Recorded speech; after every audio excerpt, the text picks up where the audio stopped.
क्या आपके मन में भी यह सवाल आता है कि आखिर ऐसा क्यों है कि अमीर व्यक्ति लगातार अमीर होते जा रहा है और गरीब व्यक्ति लगातार गरीब होते जा रहा है, या फिर जीवन भर गरीब ही रहता है? आखिर ऐसा क्यों है कि दुनिया की 95% दौलत केवल 1% लोगों के हाथों में है, जबकि 99% लोगों के पास केवल 5% दौलत है? इसका एक मुख्य कारण रॉबर्ट कियोसाकी अपनी book rich dad poor dad में बताते हैं कि अमीर व्यक्ति लगातार असेट्स खरीद रहा होता है, जबकि गरीब व्यक्ति लगातार लाइबिलिटीज खरीद रहा होता है। असेट्स अर्थात संपत्ति। असेट्स वो चीजें होती है जो हमारी दौलत को लगातार बढ़ाते चले जाती है, चाहे डायरेक्टली हो या फिर इनडायरेक्टली। उदाहरण के तौर पे इसे ऐसे समझते हैं, बिजनेस। किसी भी व्यक्ति का बिजनेस या व्यवसाय उसकी खुद की बड़ी संपत्ति होती है।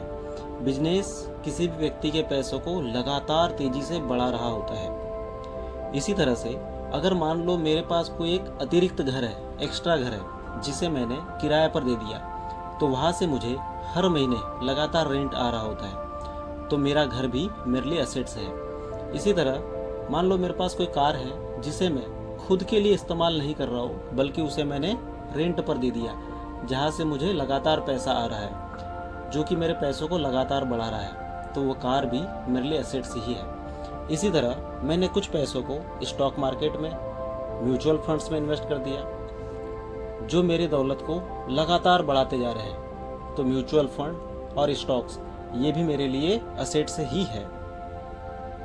ऐसे ही इन्फॉर्मेटिव वीडियोस पाने के लिए हमारे चैनल को सब्सक्राइब करिए, अपने दोस्तों के साथ शेयर करें, कमेंट करें और लाइक करें। बात करते हैं लाइबिलिटीज़ की। लाइबिलिटीज़ वो चीज़ें होती है जो लगातार हमारे जेब से हमारे पैसों को निकाल रही होती है। उदाहरण के लिए लोन। मान लो मैंने कोई एक लोन ले रखा है, जहां मुझे हर महीने ईएमआई या इंटरेस्ट के रूप में पैसा पेड करना होता है, जो कि मुझे लगातार मेरे पैसे मेरे जेब से निकाल रहा है। तो लोन मेरे लिए एक सबसे बड़ी लाइबिलिटीज़ है। इसी तरह से अगर मेरे पास कोई घर है, अपना खुद का घर है, जिसमें मैं खुद रहता हूँ, मैंने उसे किराए पर नहीं दिया है, तो वह घर भी मेरे लिए सबसे बड़ी लाइबिलिटीज़ है। अधिकतर लोग सोचते हैं कि उसका खुद का घर उसकी संपत्ति है।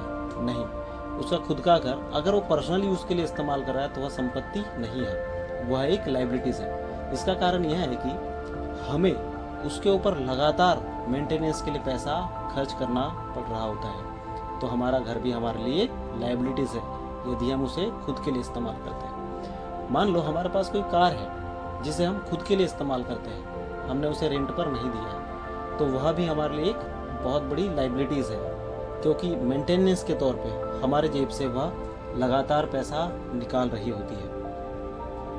तो हर एक ऐसी चीज़ जो हमारे जेब से लगातार पैसा निकाल रही है वह लाइबिलिटीज़ होती है। मान लो उदाहरण के लिए कि हमारे पास एक टैंक है, पानी का टैंक, इसे हम दौलत की तरह मान सकते हैं। मुझे इस दौलत के टैंक को लगातार भरना है, तो क्या करना होगा? लगातार उसमें दौलत डालनी पड़ेगी। लेकिन यदि लाइबिलिटीज़ के तौर पे अगर उस टैंक से लगातार पैसा बाहर निकलेगा तो वह कभी भरेगा?